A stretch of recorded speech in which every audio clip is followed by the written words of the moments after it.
Ladies and gentlemen, thank you for standing by. My name is Krista, and I will be your conference operator today. At this time, I would like to welcome everyone to the J.Jill First Quarter 2025 Earnings Conference Call. All lines have been placed on mute to prevent any background noise.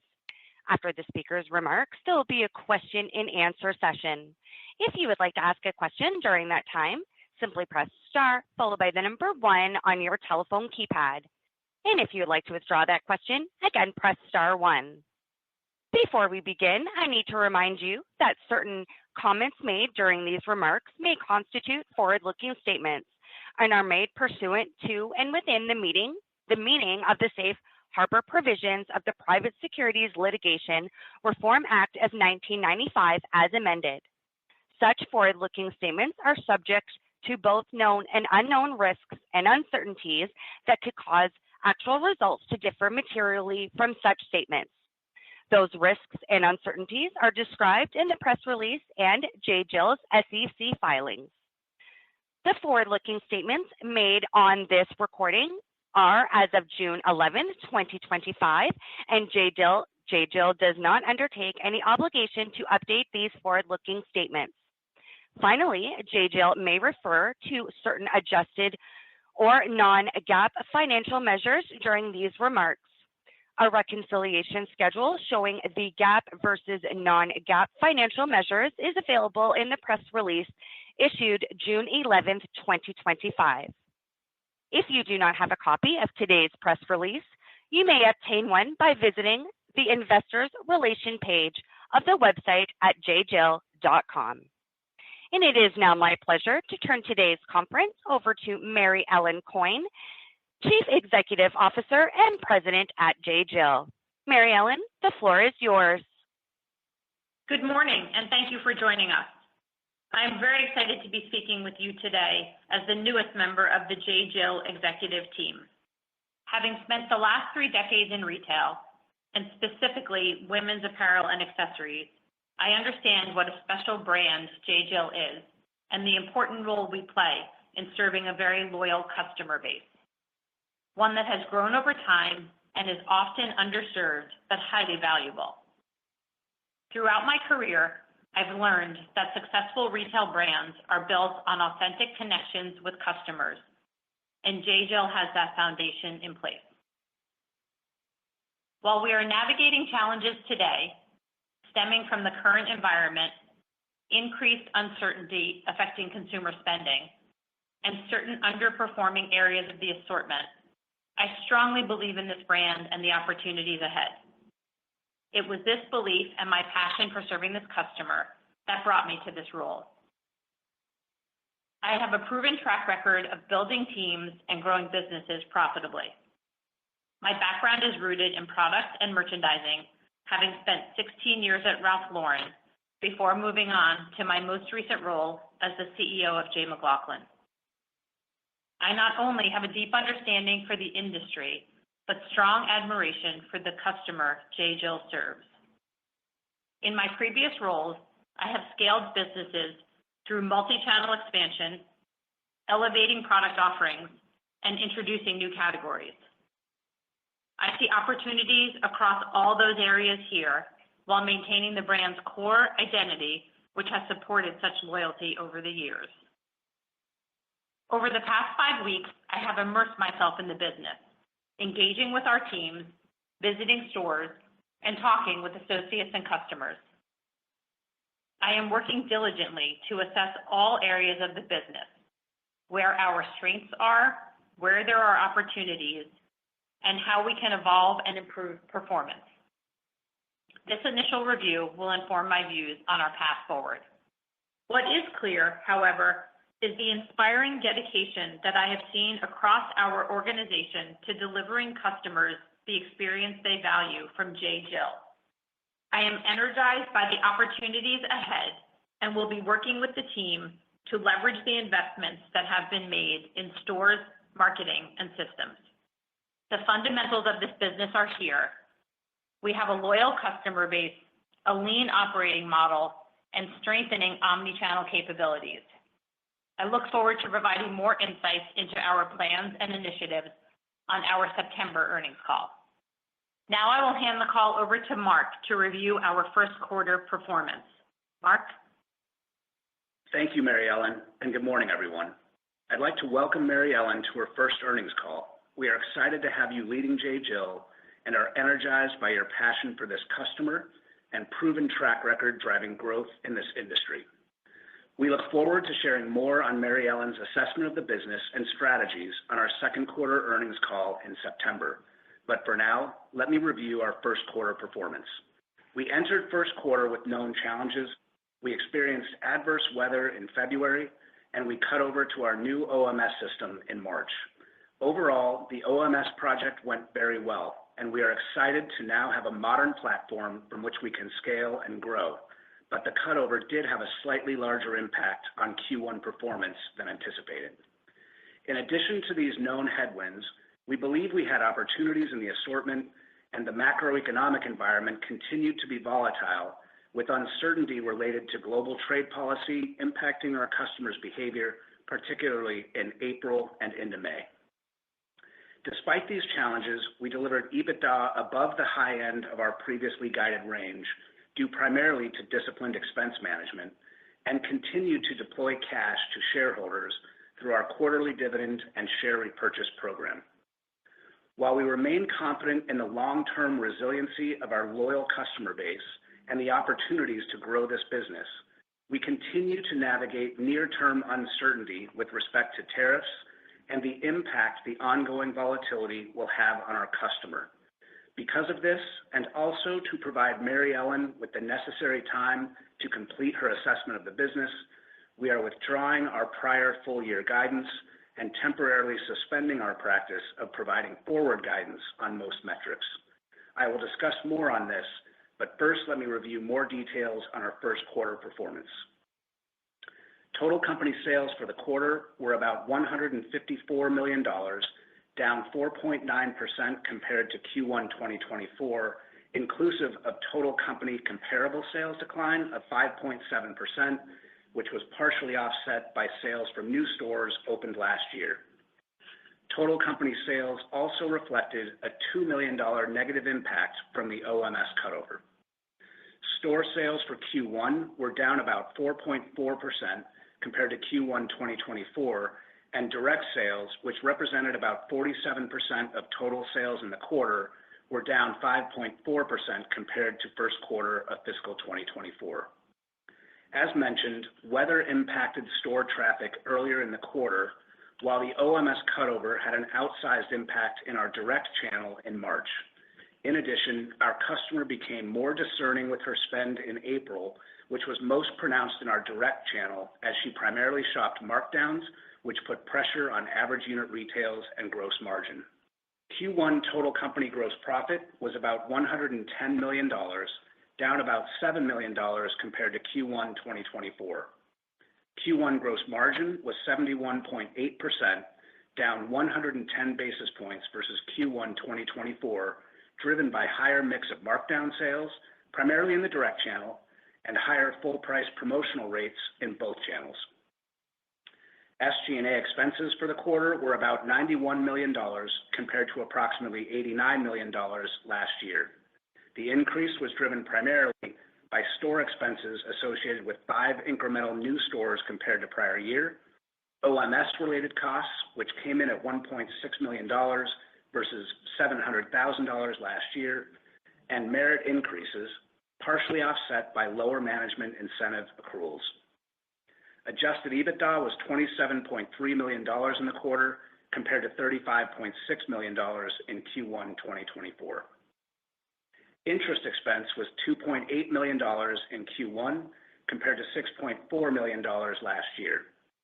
Adjusted net income per diluted share was 88 cents compared to $1.22 last year, which reflected a diluted share count of 15.4 million shares this year versus 14.4 million shares last year, as well as a benefit of about 1 cent per share related to repurchase activity in the quarter.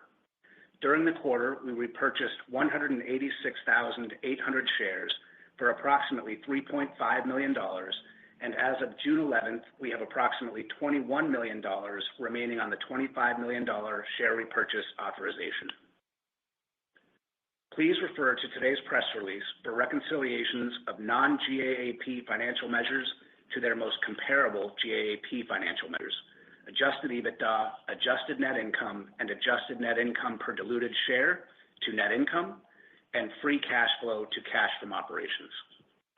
Turning to cash flow, for the quarter, we generated about $5.3 million of cash from operations, resulting in ending cash of about $31 million and zero borrowings against the ABL. Looking at inventory, total reported inventories were up about 14% at the end of the first quarter compared to end of first quarter last year, primarily due to an extra week in the supply chain we initiated last year in Q2 in response to Red Sea disruption. Excluding this extra week of inventory, normalized inventory was up about 5%, consisting primarily of higher seasonal basic and basic full-price inventory, which, while less liable than fashion, will present margin pressure in Q2 as we take select markdowns and implement promotions. Capital expenditures for the quarter were $2.7 million compared to $2.3 million last year. Investments were focused primarily on stores, as well as the completion of the OMS project, including the initiation of work to enable ship-from-store capabilities in the back half of this year. With respect to store count, we closed 3 stores during the first quarter, including the 2 we discussed on our last call that shifted in from the fourth quarter of 2024. We did not open any new stores in the quarter, resulting in end-of-quarter store count of 249 stores compared to 244 stores at end of Q1 last year. Now for more on our outlook. As I mentioned, given the increased uncertainty with respect to the macroeconomic environment, along with our recent CEO transition, we are withdrawing our prior full-year guidance and temporarily suspending our practice of providing forward guidance on most metrics. That said, our teams are diligently working to assess opportunities for improvement within the assortment, and we have taken swift actions to reduce inventory investments in floor sets beginning in the third quarter to better align with current demand trends. Quarter to date through May, total company sales are down mid-single digits compared to the prior year period. While comparisons get easier as we move forward, should sales continue to decline at this level, we would expect to see significant SG&A deleverage, as well as further pressure on gross margin driven by actions taken to ensure the movement of inventory in season. With respect to tariffs, in developing our financial models for the rest of the year, we have assumed tariffs will remain at 10% on all countries and 30% on China.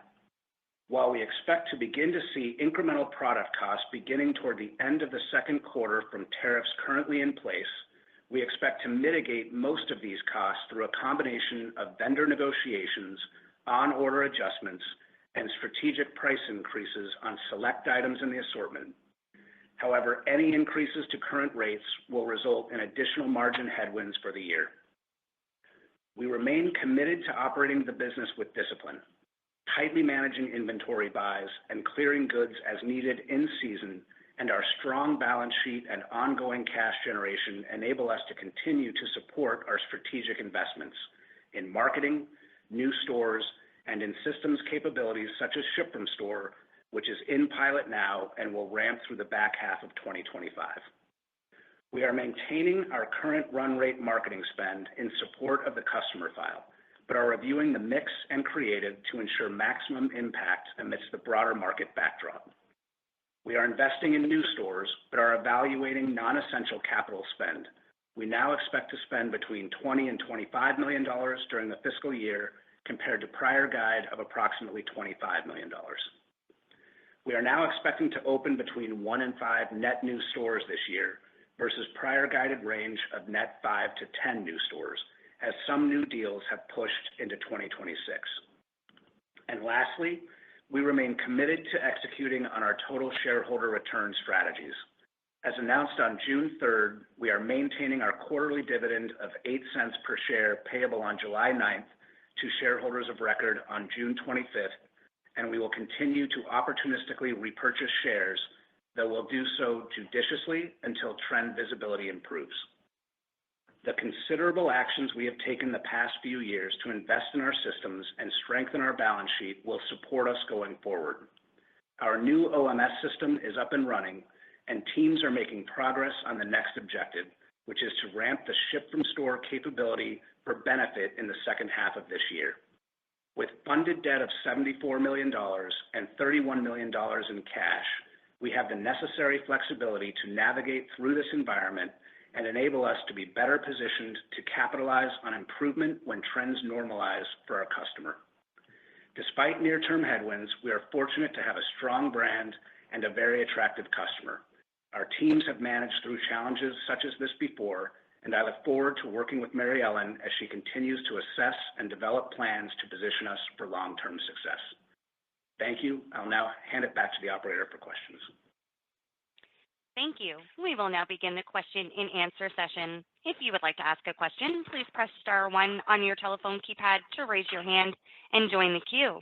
And if you'd like to withdraw your question, again, press star one. Your first question comes from Dana Telsey with Telsey Group. Please go ahead. Hi, good morning, everyone, and welcome, Mary Ellen, to J.Jill. As you, coming from J. McLaughlin and Ralph Lauren, you've had experience with this customer. Given the current macro environment, what did you put in place at J. McLaughlin, for example, during tariffs, and what do you see the opportunity for J.Jill? And then lastly, you mentioned certain underperforming parts of the assortment. What are those, and how do you see the merchandise mix evolving for the upcoming holiday season? And lastly, Mark, on the OMS cutover that you had, are there any other costs that go into the second or third quarter that we should be mindful of? And what magnitude of price increases are you talking, and how promotional is it compared to where it could be? Thank you. Hi, Dana. It's Mark. I'm gonna jump in if I can just on the tariff conversation. So we're speaking directly about J.Jill and what we've done around the tariff exposure. We mentioned in my remarks that the overall tariff assumption we're going with right now, though, as everybody knows, the final trade negotiations are not yet landed, and it's unclear when they will be or what potential news flow will be until they are. But we've assumed 10%. We've kind of assumed status quo here in the pods, 10% everywhere except China and 30% on China. As we've discussed previously, we've made, as a company, great strides getting our China sourcing down below 5%. That continues to be an opportunity for us, and we've been looking at one of our strategies around mitigating tariffs is on-order adjustments, which would include country migration. It includes adjustments in quantities. We mentioned vendor negotiations. We have a very strong long-standing relationship with our vendor community and our agents, so we're working on those levers, and then very select and strategic price increases that the team has gone through and believe there's opportunity to price up strategically within the assortment. All of those things combined for us, we believe, at the current status quo, while it does represent a headwind, just given that it's an incremental cost, are manageable within our current environment with respect to tariffs. You mentioned the assortment. I would say there's opportunity in the assortment around, I think the teams, and I'll let Mary Ellen jump in on this, but around some newness, particularly in times like this where the consumer is a little bit more uncertain. And then we did have some successes in the assortment as well. I know this is an area that Mary Ellen is diving into with the teams. Thanks, Mark. Good morning, Dana. It's nice to meet you. I'll start with your first question, which was around customer. And yes, in my experience, both my time at Ralph Lauren and at J. McLaughlin, what I have learned is that the most important thing you can do is to create meaningful relationships with your customer.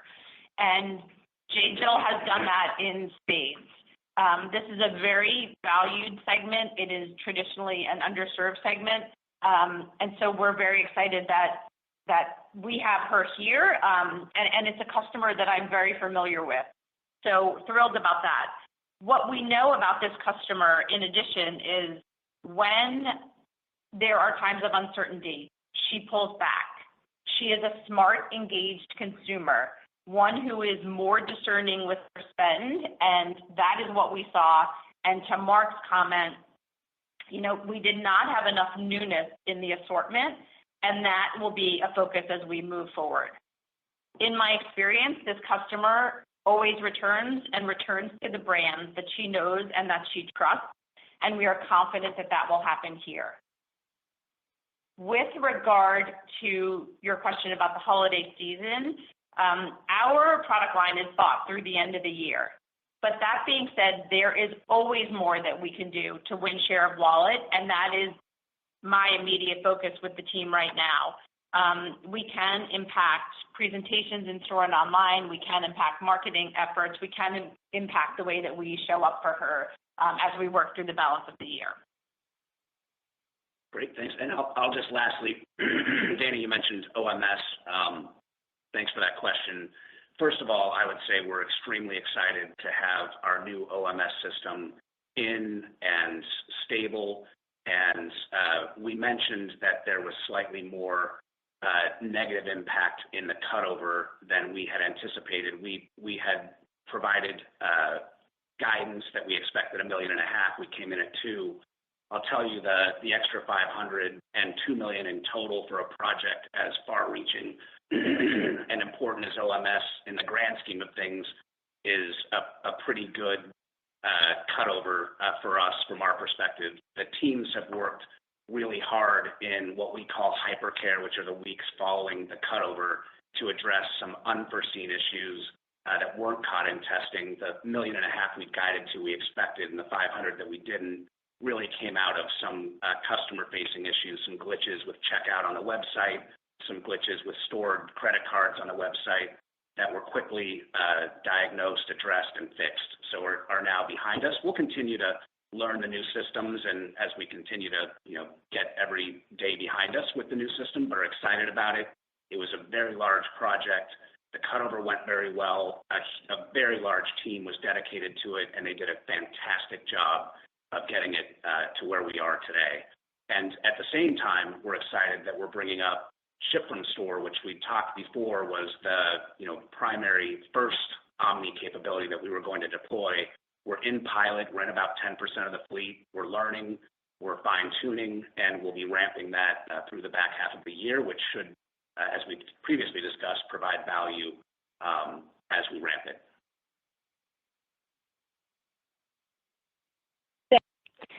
Your next question comes from Jonna Kim with TD Cowen. Please go ahead. Thank you for taking my question. Just curious on the newness comment. How are you thinking about rolling out newness in the second half and juggling that with also just given how the tariff dynamics are? And how do you feel about the inventory position in the fall and also the holiday season? And then would love any color around ticket and traffic during the quarter, if you can provide any details. Thank you very much. Great. Thank you for the question. I'll start with the question around newness. Again, as I had just said, the line is bought through the end of the year. That being said, we're able to make small adjustments, but really the impact of that will really come as we head into 2026. And John, I would add in, and I apologize if we missed some of your questions. It was a little hard to hear. Please follow up with us if you can, and operator, if you could allow that.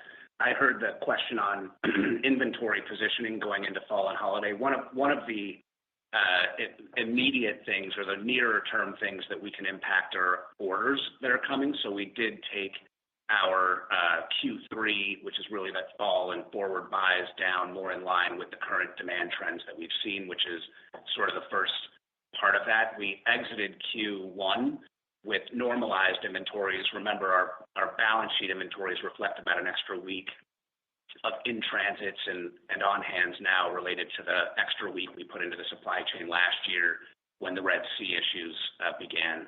We'll lap those at the end of Q2, but we're still showing that in our balance sheet. So when we normalize that out, we're up about 5%, which is, mostly, and we have made some investments in some key basic items, some bottoms that actually did well during the quarter. But as you get into Q2, having inventories up 5, we will do what's necessary to clear our inventories, given that we're going to be entering summer sale periods in July and want to exit Q2 clean with those new buys bought more appropriately with demand. Understood. Yeah, the second question just was additional color on ticket versus traffic during the quarter, and opportunities to drive more traffic to the store as well. Thank you. Yeah, so through the quarter, and Q1 for us was choppy. It had weather, which we had spoken about on our last call in February, which impacted traffic in stores. We had the OMS cutover, which impacted direct in March, and that primarily is a conversion type impact, just and a little bit of traffic because we brought the site down to cut over. And then really when April and some of the global trade policy announcements kicked off, we saw overall a pullback in demand, and that was traffic. It was also a migration, which we tend to see a migration to markdown selling and promo selling, which impacted AURs maybe even a little more than traffic. The opportunities, we mentioned that we remain committed to and are fortunate to have the financial model of the business and a strong balance sheet to be able to maintain our strategic investments. One of those and a primary area is marketing and also stores and systems. And the marketing effort will look at mix and creative just in light of the current state of the consumer. And that's as much about near term as it is really about supporting the file for the long term, which we're still very excited about when the customer does come back, and we fully expect her to, that we can get back to driving profitable growth. Got it. Thank you so much. Your next question comes from Corey Tarlow with Jefferies. Please go ahead. Great, thanks. Mary Ellen, could you maybe talk a little bit about what drew you to J.Jill, some of the characteristics that you see of strength that you think are likely to continue going forward for the business? Any categories where maybe you see some opportunities or green shoots? And then Mark, just on the quarter-to-date momentum, is there any way to put into context kind of some of the drivers or maybe how that compared relative to what you saw in the first quarter? Thanks so much. Sure. Thanks for the question.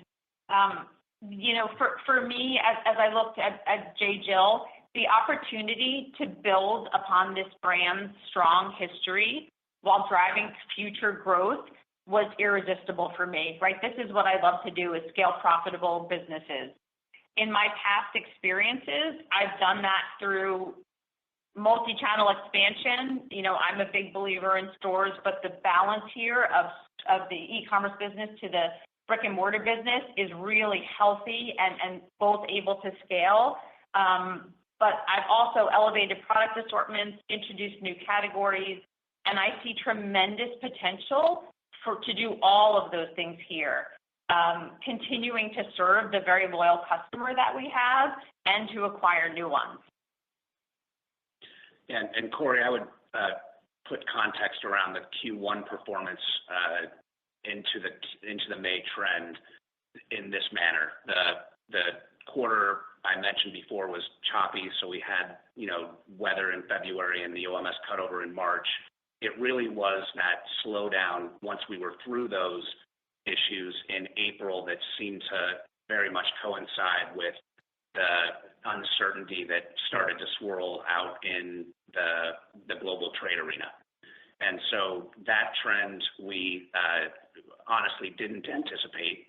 And the May comment with down mid-single digits is indicating that some of that trend in April continued, as I mentioned in my remarks. The uncertainty that is out there is, and as Mary Ellen mentioned with respect to our customer, just creates in our world uncertainty in the planning and is a primary reason why we are temporarily suspending our practice of providing guidance. But that also coupled with having Mary Ellen as new CEO and making sure she has the time to assess and develop plans on the business, which we would plan to come back and share more on in the Q2 call in September. Great. Thank you so much, and best of luck. Thanks. Your next question comes from Marni Shapiro from The Retail Tracker. Please go ahead. Hey guys, and welcome, Mary Ellen. I feel terrible that you have to start and then tariffs happen. Not a fun way to start, but welcome aboard. We're excited to have you. I'm just curious, just to follow up on the conversation about trends and what's happening out there. You know, May was not a great weather month in the Midwest and the Northeast as well. The stock market was all over the place. I know your customer pays attention to those kinds of things. Have you seen any improvements in areas where the weather was more seasonal? Were the trends different in those areas, or any improvement as we got towards, you know, a little bit away from that noise, or was May down across the board? And then just one other quick question. I know you keep talking about ramping up ship from stores. It's very exciting, but will you be careful, I guess, about split shipments, which other retailers, you know, have called out as being very costly and prohibitive? Is that something that's already on your mind? Hey, Marni, it's Mark. Thanks for the questions. I'll start with the second one. Ship from store, shipping complete is a big objective. So we're well aware of the shipping cost per unit, et cetera, and that is as we're rolling out and piloting and ramping, one of those knobs you can turn and rules you can engage to make sure you're managing it appropriately. So very much aware of that. Very excited about the opportunity to fulfill what was previously unfulfillable demand within our business. So, but applying learnings as we do so. And then you mentioned the weather. Honestly, weather is you know, it's becoming the new norm, I guess. I would say that across country, there hasn't really been any major impacts that we would say. February was widespread, which is why we called it out. And I think at the time we mentioned it was everywhere except for the Southwest and Colorado, which seemed to be the only bubbles of protected from the weather areas. The weather in May, no big call-outs. We've also been tracking, you know, from the political landscape, red states, blue states. We don't see any real major call-outs across any of those differences as we look at them. We see general pullback in our customer segment when things like the stock market volatility increases and uncertainty and worry tend to enter the mindset. So that's kind of how we're looking at things right now, and a little bit of that rationale again behind the decision to suspend our guidance for right now. But comfortable that we've got the strength to manage through it. Thanks, Marni. Thank you, guys. Your next question comes from Janine Stichter with BTIG. Please go ahead. Good morning and welcome, Mary Ellen. I want to get your thoughts on new store openings. I saw you lowered the number this year. It seems mostly due to timing, but is there any change in the view for plans to net add stores over the next few years? And then just curious how the newer stores are performing. Thanks, Janine. Hi, Janine. I'll take that. So the question on new stores, we ended up, as we mentioned last quarter, we had a couple of store closures that pushed from last year into this year, which was part of the closure activity in Q1. Overall, the portfolio of stores that we've opened 9 in the last little over a year, are performing in line with where we would expect. They are subject to the macro as well, so we're watching that.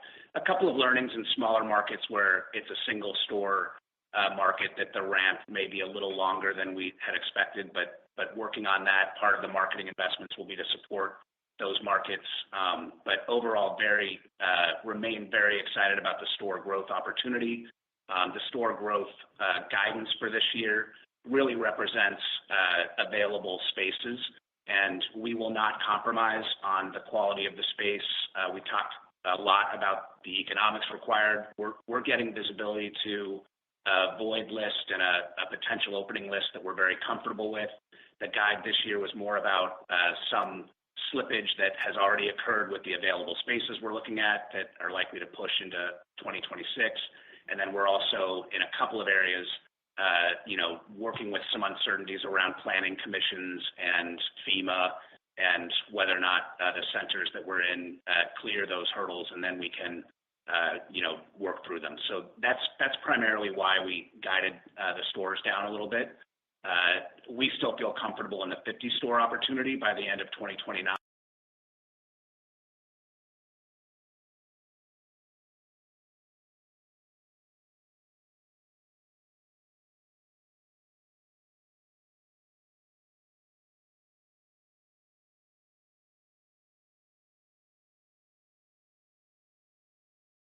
Strongly about brick and mortar retail. I think stores are the best way you can tell your brand story and build authentic customer connections and really grow brand awareness. So we're excited about the growth that's planned into the model as we move forward. Great. And then just one more. I think, Mary Ellen, you alluded to some white space or potential new categories. Anything more you can share there, or is that something we'll hear more about in September? We are working on that right now, and we will be sharing all of that in September. Sounds good. Thank you. Thank you. So that concludes our question and answer session, and I will now turn the conference back over to Mary Ellen Coyne for closing comments. Thank you, and thank you all for joining us. As I said earlier, I am energized by the opportunities ahead. While we are navigating a challenging backdrop, we know there is always more that we can do to win our share of wallet, and that is where we are focused. I look forward to sharing more on our plans and my overall assessment of the business on our next earnings call. Thank you. Ladies and gentlemen, this does conclude today's conference call. Thank you for your participation, and you may now disconnect.